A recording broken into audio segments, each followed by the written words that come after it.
Lok Sabha speaker పై అవిశ్వాస తీర్మానం ఎందుకు? ప్రతిపక్షాల వాయిస్ వినిపించకుండా కేవలం అధికార పక్షం మాత్రమే సభలో గొంతు వినిపిస్తున్నందుకేనా?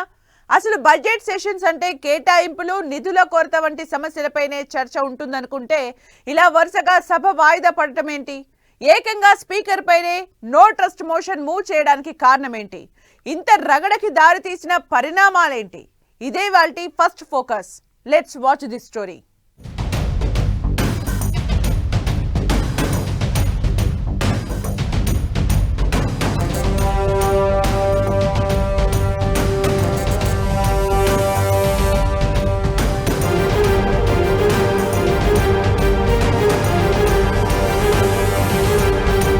స్పీకర్ పై నో కాన్ఫిడెన్స్. గెలిచే నంబర్లు లేవు, గెలుద్దామనే పట్టుదల లేదు. మరెందుకీ అవిశ్వాసం? అవిశ్వాస తీర్మానం ద్వారా అపోజిషన్ ఏం చెప్పాలనుకుంటోంది? ఇంత రగడకి కారణమైన నరవణే బుక్లో ఏముంది?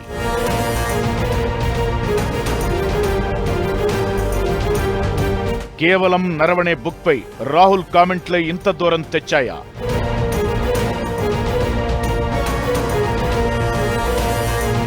లేక ఇంకేదైనా కారణం కూడా ఉందా?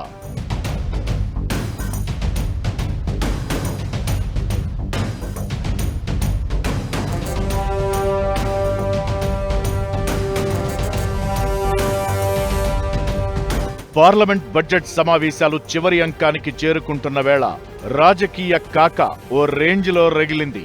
లోక్సభ స్పీకర్ ఓం బిర్లా తమ గొంతు నొక్కేస్తున్నారంటూ కాంగ్రెస్ సహా 119 మంది సభ్యులు సంతకం చేసిన no confidence motion notice Lok Sabha సెక్రటరీకి చేరింది.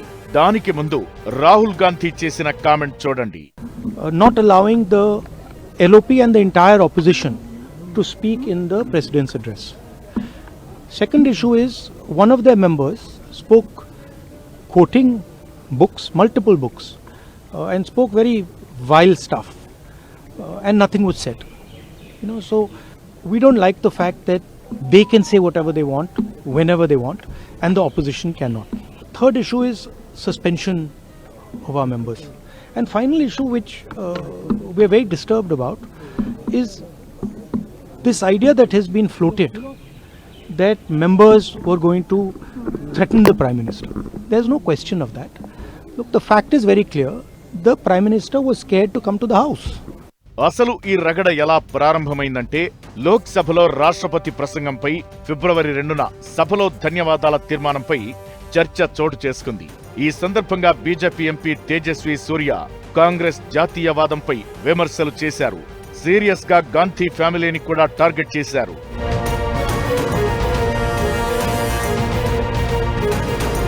ఆ తరువాత ప్రతిపక్ష నేత రాహుల్ స్పందిస్తూ తమ పార్టీ తరపున మాజీ ఆర్మీ చీఫ్ మనోజ్ ముకుంద్ నరవణే రాసిన బుక్ లోని మాటలను ప్రస్తావించారు. దీనిపై స్పీకర్ ఓం ప్రకాష్ బిర్లా అసలు ఆ పుస్తకం ఎక్కడుందంటూ ప్రశ్నించారు. కేంద్ర మంత్రులు రాజ్నాథ్ సింగ్, కిరణ్ రిజిజు రాహుల్ గాంధీ ప్రసంగాన్ని అడ్డుకున్నారు. అసలు ఆ పుస్తకం ఇంతవరకు పబ్లిష్ కాలేదన్నారు. దాంతో రచ్చ అంతా ప్రారంభమైంది.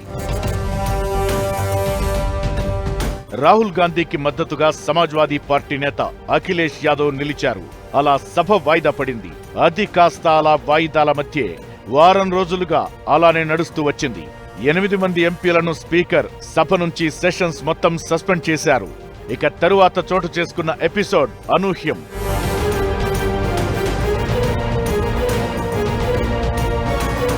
ఏకంగా స్పీకరే ప్రతిపక్ష ఎంపీలు ప్రధానిపై దాడికి ప్లాన్ చేశారంటూ ఆరోపించడంతో సెషన్స్ మరింత వేడెక్కాయి. అలా చరిత్రలో మొట్టమొదటిసారిగా ప్రధాని ప్రసంగం లేకుండానే రాష్ట్రపతి ప్రసంగంపై ధన్యవాదాల తీర్మానం చర్చ ముగియగా ప్రతిపక్షాలు దీన్ని సీరియస్ గా తీసుకుని అవిశ్వాస తీర్మానంపై డిసైడ్ అయ్యాయి. ఈ సందర్భంగా కేంద్ర పార్లమెంటరీ వ్యవహారాల శాఖ మంత్రి కిరణ్ రిజిజు సభలో ఫిబ్రవరి 2 నాటి దృశ్యాలను విడుదల చేశారు.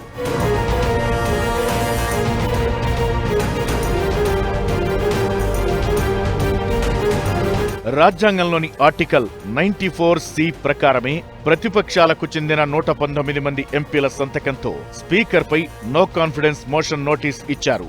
మరోవైపు కాంగ్రెస్ మహిళా ఎంపీలు తమపై స్పీకర్ చేసిన ఏకపక్ష ఆరోపణలపై ఆగ్రహంగా ఉన్నట్టు చెబుతున్నారు. ఇక స్పీకర్ గా ఓం బిర్లాపై ఇలాంటి తీర్మానం ఇదేం మొదటిసారేం కాదు. గత లోక్సభలోనూ విపక్షాలు 2023లో తీర్మానం పెట్టాయి. అయితే అది కాస్త వీగిపోయింది. తాజా తీర్మానానికి అదే తరహా పరిస్థితి ఎదురయ్యే అవకాశాలు ఎక్కువ కాగా, రాజకీయంగా స్పీకర్ చైర్ ప్రజాస్వామ్యబద్ధంగా వ్యవహరించలేదని చాటి చెప్పడానికి ఈ అవకాశాన్ని India black వాడుకోనుంది.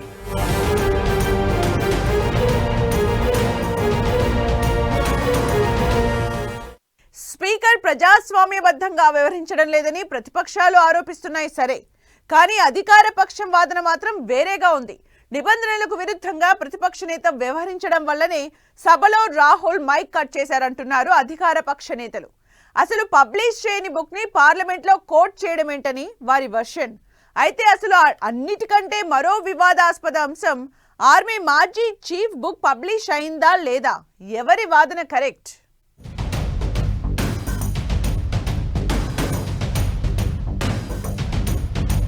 అసలింతకీ Naravane book release అయిందా కాలేదా, పబ్లిష్ చెయ్యలేదని పెంగ్విన్ చెబుతోంది.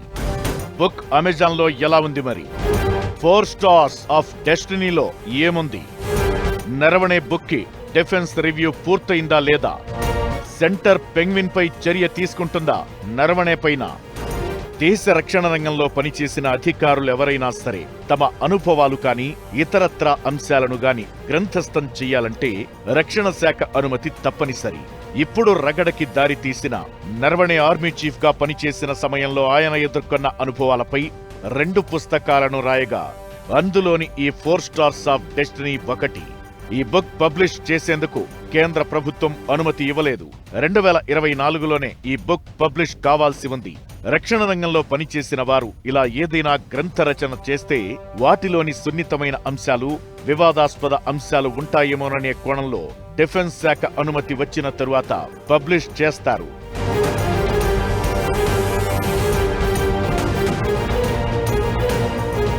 నరవణే రచించిన ఈ 4 స్టార్స్ ఆఫ్ డెస్టినీలో అగ్నిపథ్ స్కీమ్ గురించి, అలానే చైనాతో గల్వాన్ లోయలో జరిగిన ఘర్షణ గురించి రాశారని చెబుతున్నారు. ఈ క్రమంలో కొంత వివాదాస్పద వ్యాఖ్యానాలు ఈ పుస్తకంలో ఉన్నట్లు కొందరు చెబుతున్నారు. కొన్ని మ్యాగజైన్ల కథనం ప్రకారం ఇందులో గల్వాన్ ఘర్షణ సందర్భంగా చైనీస్ ట్రూపులు లైన్ ఆఫ్ యాక్చువల్ కంట్రోల్ అంటే వాస్తవాధీన రేఖ దగ్గర చొచ్చుకొచ్చినట్లుగా రాశారంటున్నారు.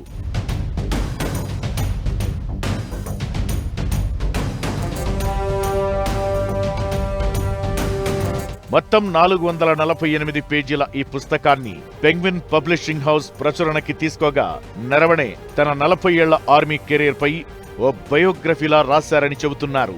ఇందులో సున్నితమైన సమాచారం ఉందంటూ ప్రచారం సాగుతున్న నేపథ్యంలోనే ఈ బుక్ డిఫెన్స్ రివ్యూ కింద ఉండగా ఇంకా ప్రచురింపబడలేదు. అయితే ఇక్కడ గుర్తించాల్సింది ఏమిటంటే ఈ 4 స్టార్స్ ఆఫ్ డెస్టినీపై నిషేధం మాత్రం లేదు. కానీ ఇప్పుడు కేంద్రం వాదన ఏమిటంటే ఈ బుక్ అసలు పబ్లిష్ కాలేదని. కానీ రాహుల్ గాంధీ మాత్రం తాను పబ్లిషింగ్ హౌస్ పెంగ్విన్ ఏం చెబుతుందనేది నమ్మనని ఆర్మీ చీఫ్ గా పనిచేసిన నరవణే మాటనే నమ్ముతానన్నారు. ఇది పుస్తకం తాలూకు నేపథ్యం కాగా, అసలు సభలో బలాల సంగతి చూస్తే ఎన్డీఏకి ఫుల్ మెజారిటీ ఉంది. అందులో సందేహమే లేదు. బడ్జెట్ సెషన్స్ 2 దశల్లో జరుగుతున్నాయి. ఈ క్రమంలో ఫిబ్రవరి 13 తరువాత నోటీసుపై నిర్ణయం తీసుకుంటారు. బీజేపీకి సొంతంగా 240 మంది ఎంపీలున్నారు.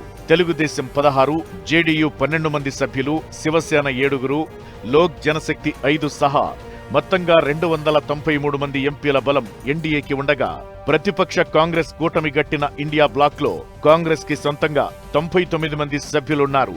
సమాజ్వాదీ పార్టీకి 37 మంది, తృణమూల్ కాంగ్రెస్ 28, డీఎంకే 22 మంది, ఉద్ధవ్ ఠాక్రే శివసేనకి 6, శరద్ పవార్ ఎన్సీపీకి 8 మంది సభ్యులున్నారు.